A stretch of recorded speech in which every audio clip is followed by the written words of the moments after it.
Olá, seja muito bem-vindo a essa que é a 7ª aula da Escola de Bíblia, especificamente da disciplina de Cartas Paulinas. Hoje nós vamos falar especificamente sobre o texto de Gálatas. Nós já falamos sobre 1º e 2º Tessalonicenses, sobre 1º e 2º Coríntios e hoje nós vamos nos debruçar sobre essa carta incrível que é apontada por alguns como o texto mais antigo do apóstolo Paulo. É unânime entre os teólogos, praticamente unânime, a autoria de Paulo desse texto. E se você se lembra aquilo que nós já dissemos com relação à sequência cronológica da vida, dos escritos, das viagens missionárias de Paulo, você vai se lembrar que John Stott aponta essa carta como redigida ao término da primeira viagem missionária e começo da segunda viagem missionária, ok? O local de redação, no entanto, ele é um pouco controverso. Existem duas teorias quanto ao local de composição da carta e elas estão relacionadas aos destinatários da epístola. Perceba, se Paulo escreve aos habitantes da Galácia do Norte, o local de redação mais provável é a cidade de Éfeso ou Macedônia, por volta do ano 54 ou 55. Veja, é o mesmo local que nós apontamos para a redação de 2 Coríntios. Mas se Paulo escreve aos habitantes do sul, o local mais provável seria Antioquia ou Corinto, entre os anos de 48 e 53. Aqui eu preciso que você se lembre também daquela outra informação que eu já te dei, de que não há unicidade no que diz respeito às datas dos escritos de Paulo, né? Sempre há uma divergência de 3 a 4 anos, para mais ou para menos, a depender das fontes que você utilizar para o estudo aí do Corpus Paulino, ok? Nessa aula especificamente eu estou utilizando o livro do Kimmel.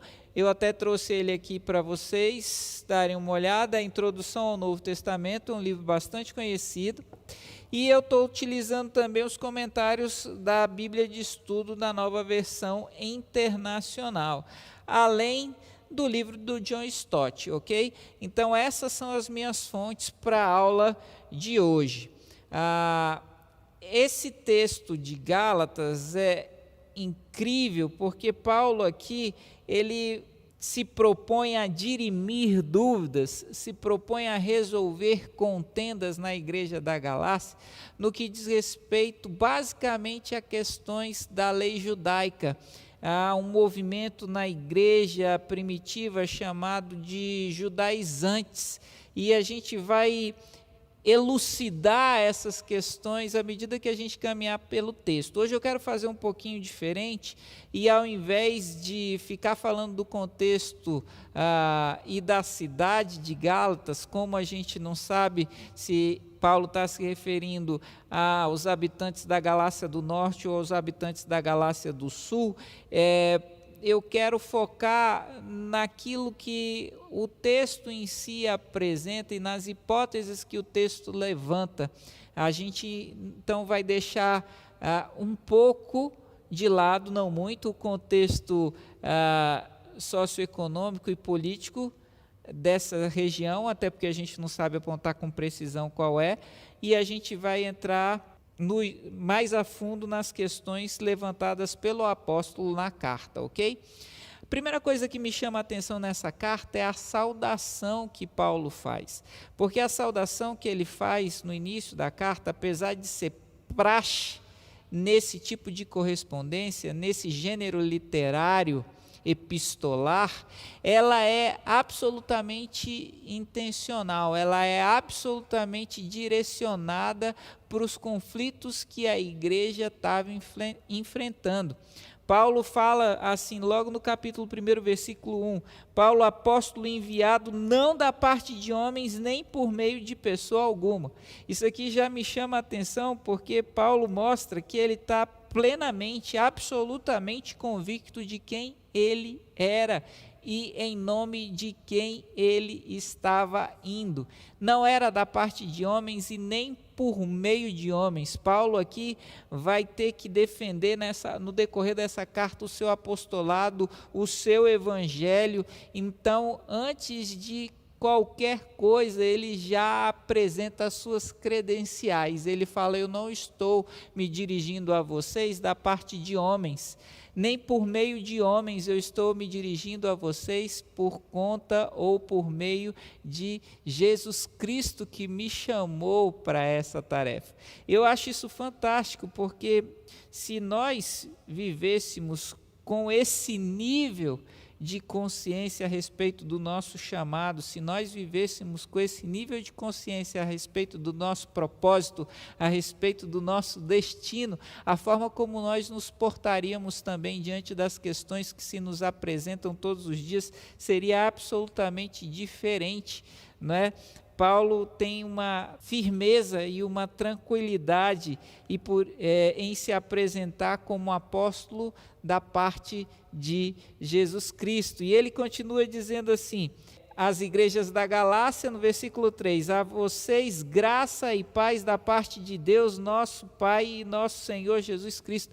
Veja, ele oferece aquilo que estava faltando na igreja naquele momento. Estava faltando na igreja graça, ou seja, uma compreensão a respeito do favor imerecido da parte de Deus, e estava faltando paz por conta das contendas que estavam ocorrendo aqui na igreja, e já a gente vai ver que contendas eram essas. Percebe Paulo sendo absolutamente intencional, direto às questões, já desde a introdução, desde a saudação inicial da carta, e ele fala assim: eu ofereço paz porque o objetivo foi resgatar vocês, o objetivo da encarnação de Jesus, da morte e ressurreição de Jesus, no versículo 4, foi resgatar da presente era perversa, segundo a vontade de nosso Deus e Pai, a quem seja a glória para todos sempre. Amém. Então, essa saudação de Paulo já é algo fantástico, que vai ser fundamental para as defesas do seu evangelho, que ele vai produzir então no decorrer deste texto, ok? A partir do versículo 3, ele se refere aos Gálatas, dizendo que está surpreso com a velocidade com que eles se afastaram do evangelho que ele havia pregado para se apegar a um outro evangelho. E aí ele faz uma correção, fala assim: mas não existe outro evangelho. Aquele que prega outro evangelho deve ser amaldiçoado. Veja a contundez, veja a vivacidade, mas a força com que Paulo defende o evangelho que ele colocou, que ele ensinou aos Gálatas. Não existe outro evangelho, e aquele que prega outro evangelho deve ser amaldiçoado. Olha aqui, ainda que sejam anjos, eles devem ser amaldiçoados. Não são, pois, concessões a homens e seus costumes para agradar a Deus. Ou seja, não é possível fazer concessões desse evangelho que Paulo pregou a homens e aos seus costumes, porque nesse caso aqui havia um grupo forçando os cristãos gentios a observar os costumes judeus, e aí ele fala assim: se você fizer concessões, se você quiser agradar homens, você vai contaminar o evangelho, você vai empobrecer a mensagem, você vai enfraquecer a graça de nosso Senhor e Salvador Jesus Cristo.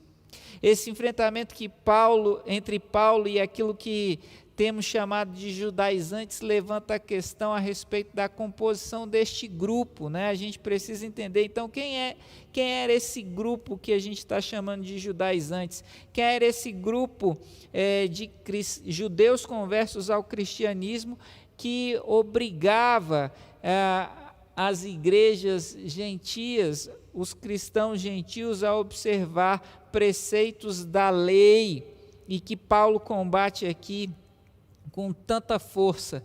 E aí tem 4 teorias a respeito desse grupo. A primeira teoria é que esses eram judeus cristãos de Jerusalém. Quando começa a perseguição, quando a perseguição se acentua em Jerusalém, muitas pessoas deixam a cidade, ficando em Jerusalém apenas os apóstolos. Então, uma das teorias aponta que os judaizantes seriam esses judeus cristãos de Jerusalém que haviam saído da cidade pregando o evangelho para o resto do mundo, mas nesse caso aqui pregando onde Paulo já havia pregado e ensinando aos cristãos gentios a obedecerem preceitos da lei. Dentro dessa teoria, alguns estudiosos apontam que esses judaizantes eram fariseus convertidos ao cristianismo, né? Talvez isso explique um pouco a questão de Atos capítulo 15, que a gente costuma chamar de Concílio de Jerusalém. Já a gente vai voltar a esse texto e eu quero até ler esse texto com vocês.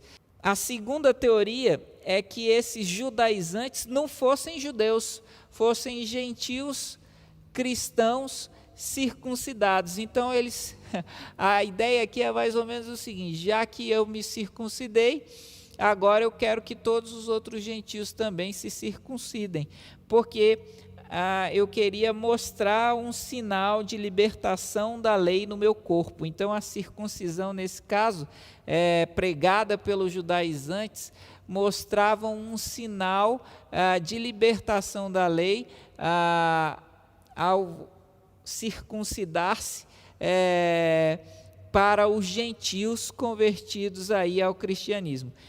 A terceira teoria com relação aos judaizantes é de que eles fossem um grupo de judeus sincretistas, um grupo de judeus que acreditavam em um monte de teorias diversas, ou com várias linhas interpretativas a respeito do judaísmo. E a quarta teoria é de que esse grupo fosse de cristãos gnósticos. E aí você deve lembrar que o gnosticismo é uma heresia que surge muito cedo na igreja, e eles arrogavam, eles tomavam para si a ideia de que havia uma revelação especial da parte de Jesus Cristo. Gnose significa conhecimento, que eles haviam recebido, por isso gnosticismo, e as outras pessoas não haviam recebido.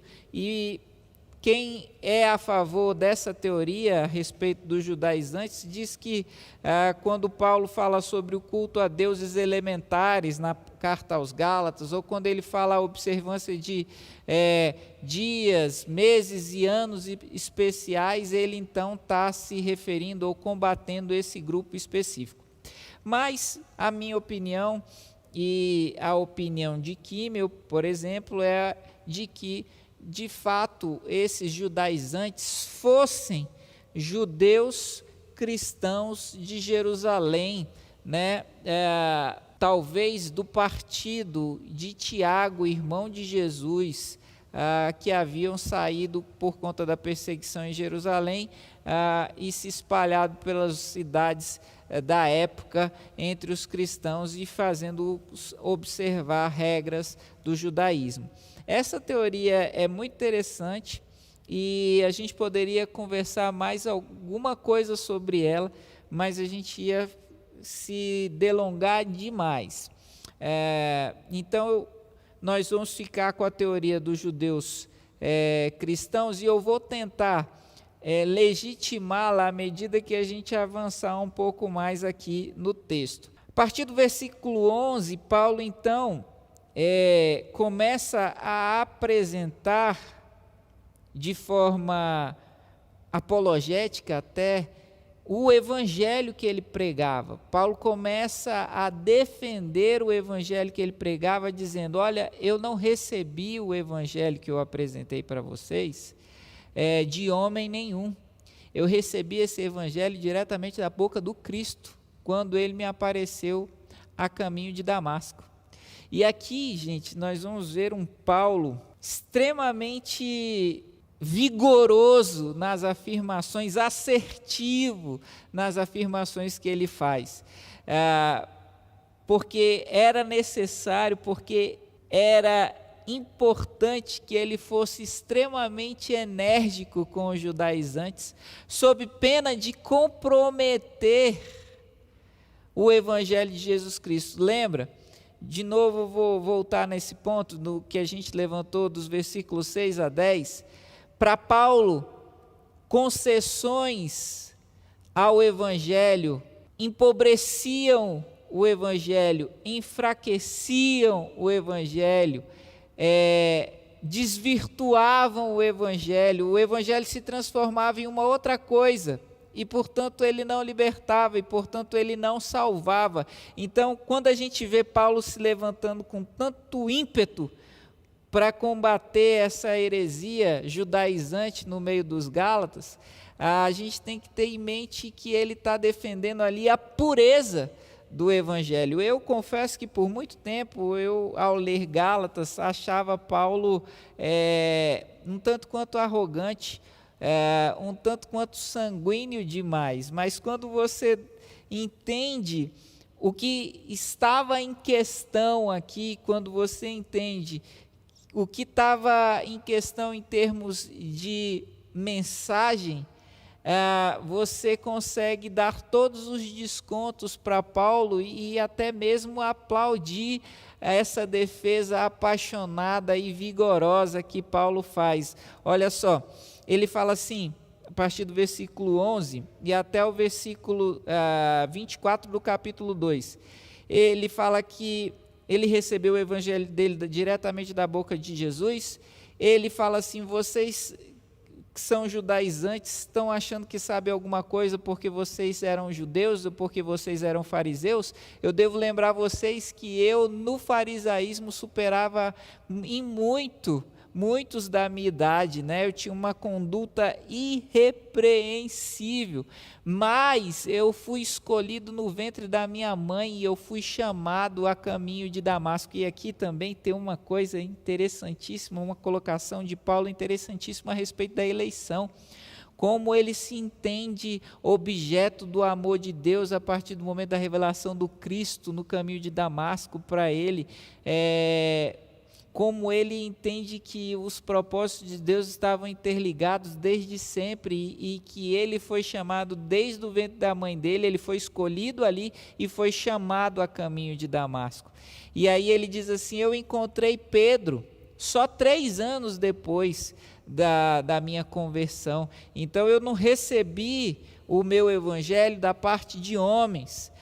O meu evangelho não depende do que eu aprendi com os apóstolos, o meu evangelho não depende daquilo que eu aprendi com Pedro, Tiago e João, tidos como colunas da igreja.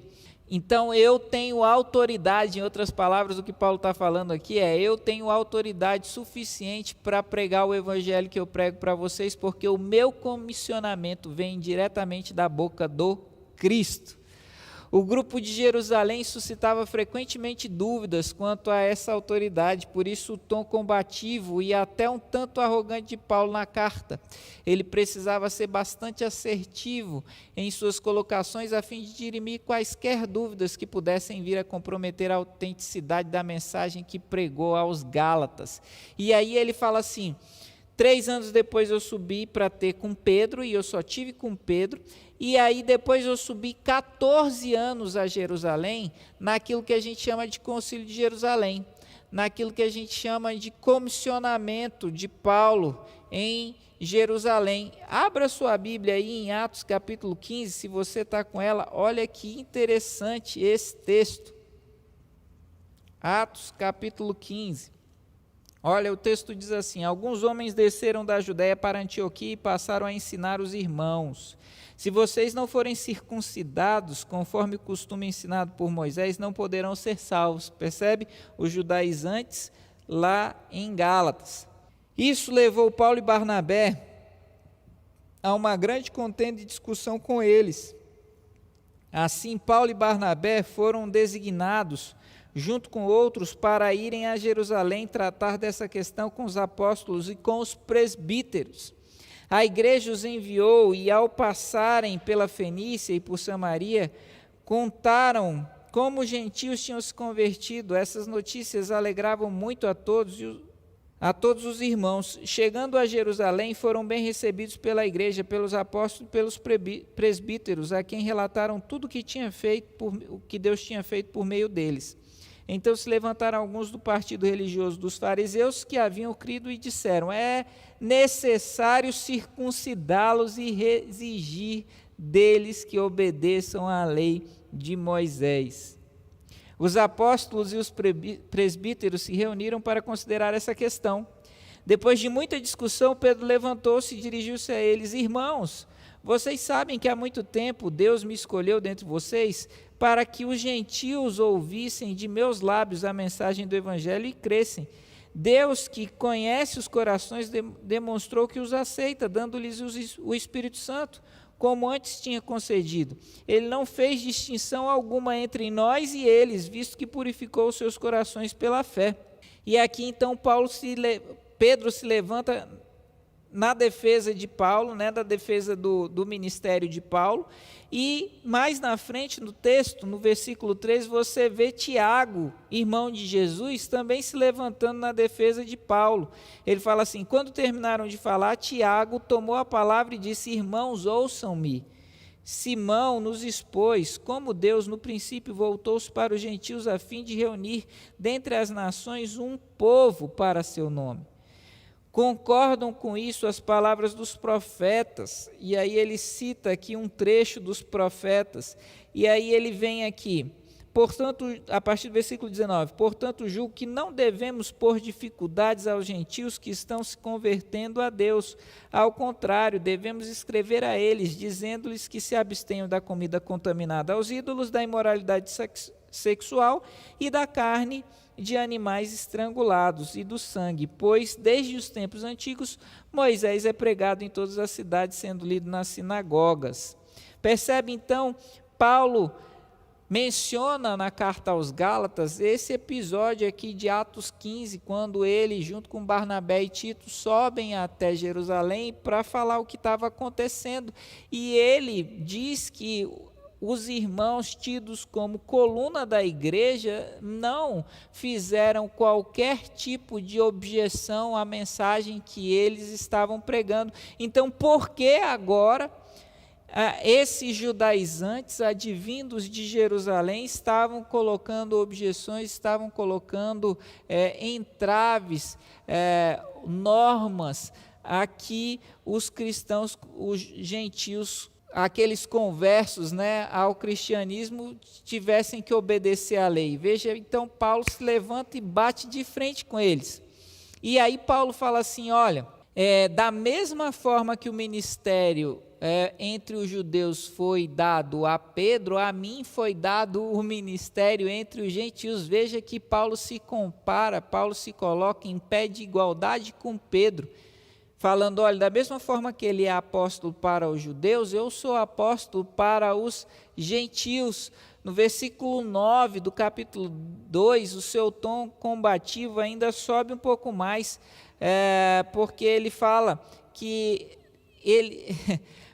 as colunas da igreja de Jerusalém não lhe acrescentaram nada, As colunas da igreja de Jerusalém não trouxeram nada de novo a mensagem que Paulo pregava. Então ele se levanta agravando ainda, ou subindo ainda um pouco mais o tom das suas afirmações, no intuito de fazê-los compreender que ele estava absolutamente convicto e de consciência limpa a respeito da mensagem que ele estava pregando aos Gálatas. O versículo 13 a 21 do capítulo 2 narra um confronto de Paulo mesmo com Pedro, porque Pedro tem uma postura com Paulo lá em Jerusalém. No entanto, quando Pedro está na Antioquia, Pedro se distancia de Paulo e começa a se distanciar também dos gentios, porque tinham chegado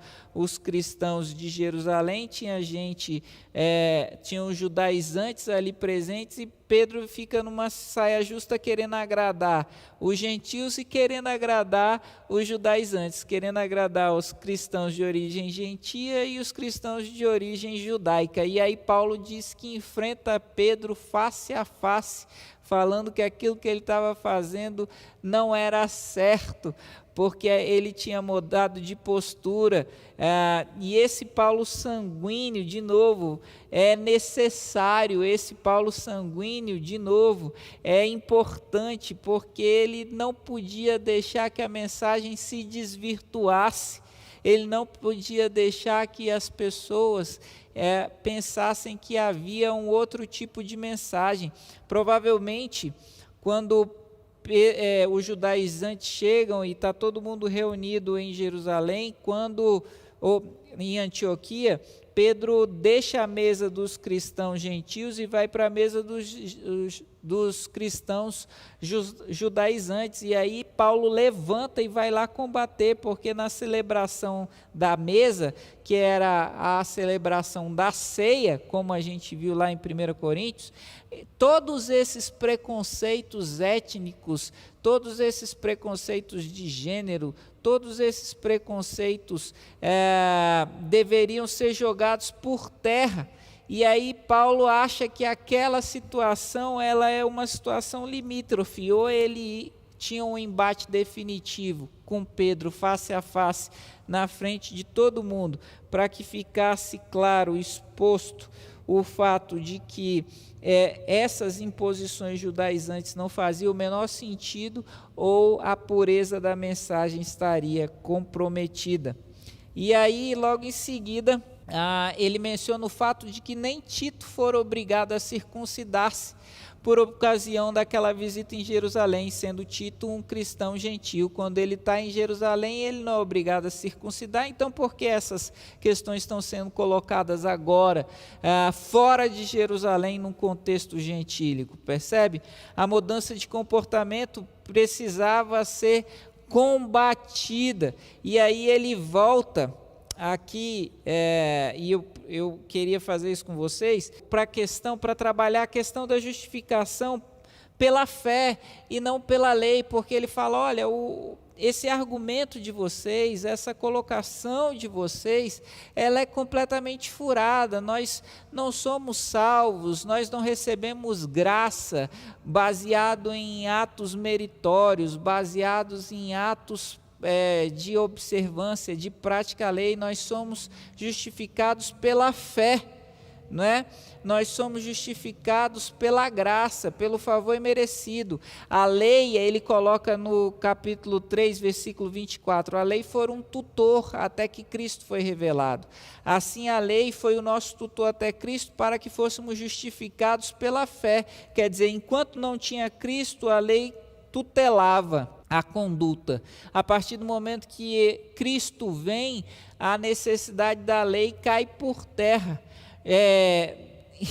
Paulo afirma de uma maneira muito genial, quando ele fala assim, não é possível juntar o melhor de dois mundos, não é possível ser cristão e observar os princípios da Torá, não é possível ser cristão e judeu, não é possível transitar entre a lei e a graça. Olha o que ele fala no versículo 12 do capítulo 6. Os que desejam causar boa impressão exteriormente, tentando obrigá-los a se circuncidarem, agem desse modo apenas para não serem perseguidos por causa da cruz de Cristo. Veja, o que Paulo está falando é o seguinte, não dá para você se dizer cristão e não arcar com o ônus da liberdade de Cristo. Não dá para você se dizer cristão, mas ficar negociando, a depender do ambiente em que você está, a pureza do Evangelho. Não dá para, entre judeus, então, eu me porto como um judaizante, obedecendo a lei de Moisés e até mesmo me circuncidando, e entre os gentios está tudo certo, eu não obedeço nenhum preceito da lei de Moisés e também não obrigo ninguém a circuncidar-se. Não dá para ser camaleão, caminhando de acordo com o que a situação demanda de mim. Se você quer ser cristão, você precisa ter uma postura uníssona, inequívoca, em qualquer ambiente que você esteja inserido. É isso que Paulo está falando aqui em Gálatas. E por quê? Também tinha um certo prazer em obedecer à lei, porque a lei pressupõe esforço próprio. A lei, ela traz uma sensação de bem-estar, uma sensação de autoestima, um sentimento de merecimento. Sabe aquele negócio? Eu fiz determinada coisa, então eu vou ser recompensado. Eu fiz o que era certo, eu devo então ser recompensado com o bem. Eu fiz o que era mal, devo então ser recompensado pelo mal que eu fiz. A ideia da lei, ela é tão forte, ela é tão impregnada na mentalidade do judeu, por isso, porque ela de certa forma me permite estar diante de Deus sem que eu me sinta culpado, já que eu havia pagado o preço pela minha culpa, matando uma rolinha, um pombinho ou um cordeiro, entende? E aí Paulo está falando, não, o que choca na mensagem de Jesus é exatamente o fato de que eu estou na presença de Deus sem merecer.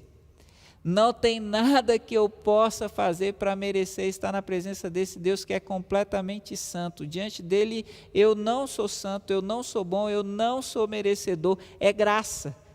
De novo, lembra, Paulo começa falando da graça. Né? E ele está trabalhando a questão da justificação pela fé, da graça, do favor imerecido o tempo inteiro nessa carta.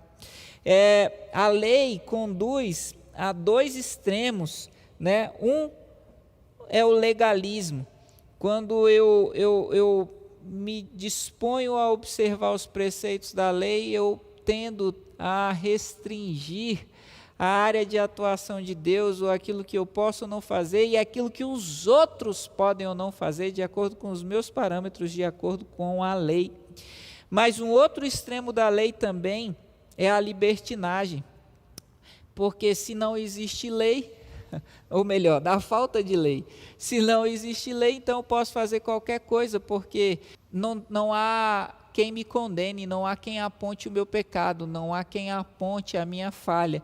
Então, veja, de novo, percebe quão importante é para Paulo combater os judaizantes aqui em Gálatas, porque os extremos do legalismo, os extremos tanto para um lado quanto para o outro, geram ou comprometem a mensagem com vício de morte, sabe? A mensagem deixa de ser a mensagem para se tornar outra coisa, deixa de ser o Evangelho segundo Jesus Cristo para ser o Evangelho segundo João. E aqui João não é um nome bom, porque João é o nome de um texto da Bíblia, né? De um dos apóstolos, mas para ser o Evangelho segundo Enzo, o Evangelho segundo Giancarlo, percebe? Porque o Evangelho de Jesus deve ser pregado e mantido na sua pureza. E aí ele fala assim, desde o início, essa questão da lei, já estava de abolir a lei, ou de ter a lei em um outro lugar, já estava nos planos de Deus, porque no capítulo 3, versículo 6, ele fala assim, Abraão creu, e isso lhe foi imputado como justiça. Veja, Abraão não obedeceu à lei e isso lhe foi imputado como justiça. Abraão creu em Deus e o fato dele crer em Deus lhe foi imputado como justiça. Foi graça, né? E a promessa foi feita ao descendente dele, a Isaac, né? A promessa foi feita ao descendente de Abraão. E nós somos o descendente de Abraão. Aí Paulo vem trabalhar aqui a questão do judeu não como um povo definido de acordo com o seu direito de nascimento, não um povo definido de acordo com a sua etnia, mas um povo definido a partir da fé. Então, todo aquele que creu como Abraão se torna judeu como Abraão foi também. Percebe? O conceito do judeu é amplificado em Paulo aqui, a partir da justificação pela fé. E aí Paulo no capítulo 4 ele fala assim, gente, nem eu que sou judeu vivo mais como judeu a partir de Cristo.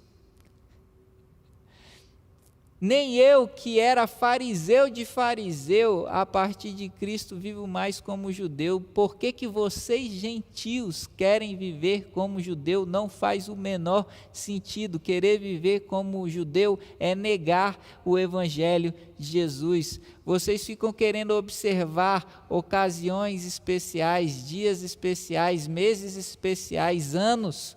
E ele fala isso em Gálatas capítulo 4, versículo 10. Ou em Gálatas capítulo 5, versículo 2, ouçam bem o que eu, Paulo, lhes digo, caso se deixem circuncidar, Cristo de nada lhes servirá. Gente, essa afirmação de Paulo é pesadíssima. Ou seja, ele fala, se por fim vocês querem se circuncidar, Cristo não adianta mais nada para vocês, porque vocês decidiram viver pela lei. Quem pode libertar aquele que decide viver preso? Quem pode libertar aquele que decide viver escravizado pela lei? Por isso a afirmação de Paulo, não faça isso. Se você se deixar circuncidar, Cristo não lhe servirá de nada. É claro que Paulo ali não estava se referindo à circuncisão física, aquela que se operava no corpo, mas ele estava se referindo à circuncisão que se operava na alma. Ele fala, se liberta disso de uma vez por todas. Paulo é até sarcástico, porque ele fala assim, deixe que aqueles que queriam circuncidar vocês se castrem. Gente, Paulo é terrível aqui. Ele fala, deixa esses que querem circuncidar vocês, que eles se castrem, mas vocês não precisam se circuncidar. Vocês são filhos de Deus. Não, e entre os filhos de Deus, aqui é uma das partes que eu acho mais lindas dessa carta. Ele fala assim, não existe circunciso e incircunciso, não existe judeu e grego, e ele falando, não existe diferenças étnicas, de raça, não existe escravo ou livre, ou seja, não existe diferença social, não existe homem ou mulher, ou seja, Paulo está falando, não existe diferença de gênero. Para Deus não existem, nós não nos diferenciamos como o mundo nos diferencia, como a sociedade nos diferencia. Quando nós sentamos à mesa, quando nós estamos reunidos como igreja de Jesus Cristo, todas as diferenças étnicas, sociais, intelectuais ou de gênero caem por terra, porque somos todos justificados pela fé. É todo mundo incluído no mesmo pacote, o pacote da graça salvadora de Deus. Percebe a profundidade e a beleza disso que Paulo está trazendo aqui na carta aos Gálatas? Essa é uma utopia, né? A utopia de Jesus, é a utopia de Paulo, é a nossa utopia, que nos entendemos e nos chamamos dentro da igreja de irmãos, sem levar em consideração os títulos ou a forma como o mundo nos diferencia fora da igreja. Por isso Paulo é tão veloz, por isso ele é tão incisivo, ao combater os judaizantes, ao enfrentar Pedro, ao enfrentar aos irmãos da igreja de Jerusalém. Por quê? Porque isso que parecia ou pode parecer uma bobagem para nós hoje, comprometia a pureza do evangelho, né? Por que que eu levanto essa questão aqui, né? Por que mesmo depois de conhecer Jesus, de entender a justificação pela fé, muitas vezes a gente quer voltar a obedecer a lei, ou a gente quer voltar a obedecer festas judaicas, tradições judaicas. Você já deve ter reparado que tem uma corrente muito forte hoje em dia, né, de cristãos judaizantes, gente que quer obedecer festas judaicas, gente que quer obedecer ocasiões especiais também. Não sei o que acontece, mas eu estou tentando entender por quê. E aí, naquela época, talvez porque fosse muito difícil nadar contra a maré. Naquela época era muito difícil ser um cristão tal como Cristo nos chamou para ser, tal como Paulo estava chamando os gentios para ser entre os judeus. Talvez também porque em algum momento as pessoas começaram a viver de acordo com aquilo que Cristo pregou e, não sei, de repente acharam que não valiam a pena. Ou talvez porque eles se frustraram porque acharam que iam mudar o mundo de uma hora para outra, ou que Jesus ia voltar imediatamente, como é a questão escatológica da carta de 1ª e 2ª Tessalonicenses, que a gente já viu. Eu não consigo, assim, eu levanto algumas hipóteses para isso, para tentar entender no momento histórico essa tendência tão forte dos judaizantes, mas eu não consigo. O evangelho, como Paulo diz no capítulo 5, versículo 2, o evangelho será inútil caso se deixem aprisionar novamente, voltando a obedecer coisas das quais já foram livres. Sabe aquele negócio, você pega, dá um banho no porco, mas você solta o porco por 2 minutos, se tiver lama perto, ele vai e chafurna na lama de novo. Quem pode libertar aquele que deseja ficar preso? Né? Capítulo 4, versículo 23, Paulo vem fazendo, e essa é a minha segunda parte favorita dessa carta, ele vem falando assim, olha, lembrem-se de Sara e de Agar. O filho de Sara era o filho da promessa, o filho de Agar era o filho da lei. Os filhos de Deus, que somos nós somos filhos da promessa. A gente nasce de forma antinatural, a gente não nasce de parto natural, mas a gente nasce pelo sangue, a gente nasce pelo Espírito de Deus, a gente nasce pela fé. É normal, e aí Paulo levanta essa questão, é normal então que os que não são filhos da promessa persigam os filhos da promessa, porque eles não podem entender aquilo que os filhos da promessa têm. É normal que haja perseguição à igreja, a igreja deve se habituar a isso, mas não é normal querer contemporaneizar, não é normal querer negociar a verdade do evangelho para ser aceito fora, entende? Se somos guiados pelo Espírito, nós devemos praticar as obras do Espírito, e aqui a gente chega naquele texto de Gálatas extremamente conhecido, né? Que ele fala quais são os frutos, ou qual é o fruto do Espírito, e aí ele nomeia alguns frutos, mas lembrando que ali não se trata de números clausos, ou seja, Paulo não deseja ser taxativo nessa colocação. Paulo ele só exemplifica, né, colocando alguns frutos que o Espírito deve produzir na nossa vida, alguns do fruto que o Espírito deve produzir na nossa vida. Ele fala assim, se somos guiados pela carne, de outro lado a gente pratica as obras da carne, e aí ele também cita algumas obras da carne, imoralidade sexual, inveja, dissensões, facções e assim por diante.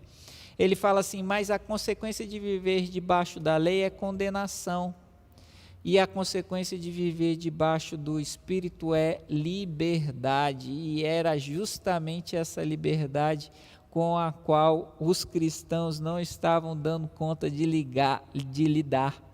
E aí Paulo fala assim, só tem um jeito de resolver essas questões, só tem um jeito de resolver esse dilema entre judaizantes, não judaizantes, entre as obras da lei e as obras do Espírito, é crucificar a carne, porque quem deseja obedecer à lei é a carne, sabe?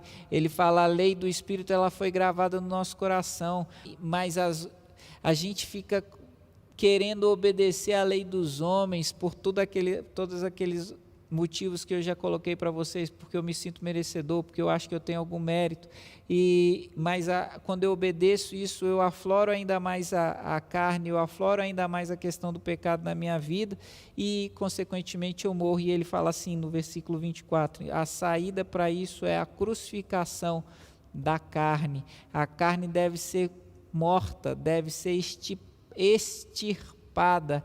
Não cabem comparações, não cabem concessões, ok? E aí eu acho uma coisa também muito interessante que ele diz no capítulo 6, versículo 4, e esse já é o último capítulo da carta aos Gálatas. Ele fala assim: não fiquem se comparando dentro da igreja, o padrão é você mesmo diante de Jesus. Se você quer se comparar, compare a si mesmo diante de Jesus, onde você estava ontem e onde você está hoje, na sua caminhada com Jesus. Essa deve ser, ou esse é um tipo de comparação que Paulo considera legítimo. Versículo 5, ele fala assim: cada um carrega a sua carga, cada um tem a sua história, tem o seu contexto. Versículo 9, ele fala: não se canse de fazer o bem, no tempo certo colheremos. Quem semeia para a sua carne, da carne colherá destruição, mas quem semeia do Espírito colherá vida eterna. A nossa promessa é a eternidade. No versículo 12, Paulo, de novo, falando dessa questão, ou ainda falando dessa questão de comparação, ele fala assim: circuncisão é igual à aparência. Quem se circuncida quer transmitir uma aparência de santidade, ou seja, não está fazendo isso necessariamente para Deus, está fazendo isso para um outro homem, né? Quando o padrão, de novo, é você diante de Jesus, como você estava ontem, como você está hoje, como você vai estar amanhã.